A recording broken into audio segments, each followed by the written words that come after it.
This is Judge Joe Brown, and we're listening to We All Be News, news-free Dixie for the 21st century. Do you believe the story, or do you believe that Edgar Hoover was a black man passing his white? Do you believe that? No, he was gay. It's not even happy, right? But gay. Okay, and Colson was his lover. Right. That's number one under him. Now, the thing, remember what I told you earlier about J. Edgar Hoover got his job with the FBI investigating and interviewing the prostitutes in New York brothels.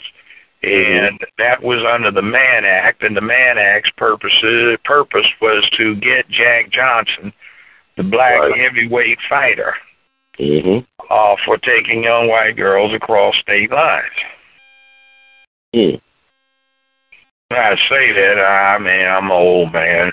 Anything under 25 is a girl to me, but that's the way it works. I heard that.